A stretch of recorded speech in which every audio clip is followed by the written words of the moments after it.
Rita d'Ivry-sur-le-Lac. Il y a beaucoup de traits d'union là-dedans. J'aimerais pas ça rester là. Moi, je travaille encore avec une dactylo.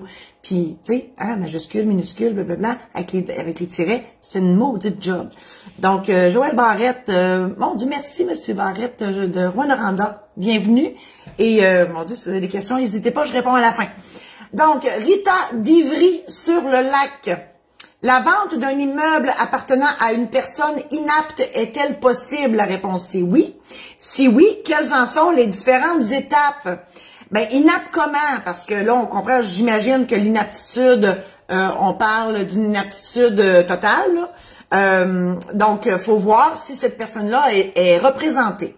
Parce qu'une personne inapte devient comme une roche, mais la roche a besoin de soins et elle a besoin de quelqu'un pour gérer ses trucs, donc gérer ses affaires et ses biens.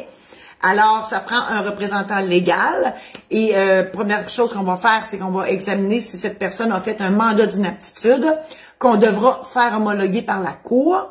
Donc, premièrement, on obtient l'évaluation médicale et l'évaluation psychosociale de la personne inapte.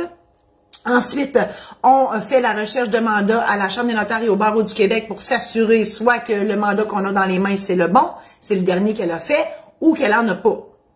Si elle en a un, requête en homologation de mandat devant la Cour, mini-procédure judiciaire obligatoire. Sinon, c'est la grosse procédure judiciaire d'ouverture de régime de protection où on nomme un curateur à la personne inapte.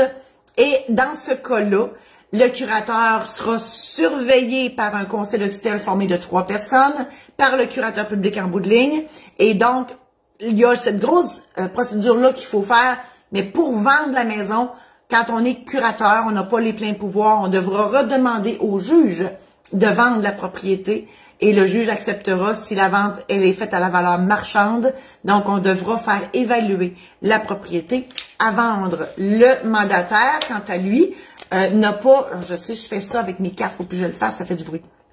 Le mandataire, lui, n'a pas à demander la permission au juge de vendre la propriété parce que dans le mandat notarié, j'entends, le pouvoir, il est là. Donc, le mandataire a le pouvoir de vendre la maison sans autorisation une fois qu'il est en fonction, c'est-à-dire une fois que le mandat en cas d'inaptitude aura été homologué par la Cour, mais il devra quand même faire évaluer la propriété parce que lui aussi doit vendre à la valeur marchande. Alors, voilà, Rita, c'était ma réponse. Alors, je vous remercie infiniment d'avoir été présent à cette chronique hebdomadaire. Je vous invite à partager celle-ci, donc à vos amis, pour que tout le monde en bénéficie. Je vous invite aussi à parcourir mon site internet qui est en grand changement ces temps-ci. Là, écoutez, je vous offre là-dessus des consultations. Donc, si vous avez besoin d'autres informations, je fais des consultations soit téléphoniques ou en Zoom. Bien évidemment, il y a des frais parce qu'on rien n'est gratuit dans la vie.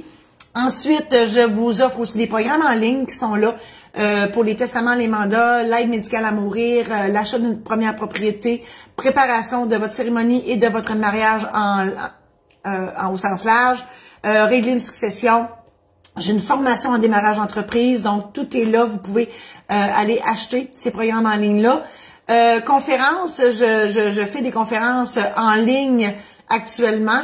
Les liens sont tous sur mon site internet et ça s'en vient, les conférences en présentiel s'en viennent aussi. Voilà, donc Martine a mis les liens et je vous dis aussi que j'écris des livres dans la vie, donc des anecdotes notariales qui se sont passées depuis les 30 dernières années dans mon bureau et vous pouvez vous les procurer au site de ma maison d'édition, donc c'est maisondéditionsaintlaurent.com. Les informations sont juste en dessous de ma face. Je vous remercie infiniment et on se voit la semaine prochaine.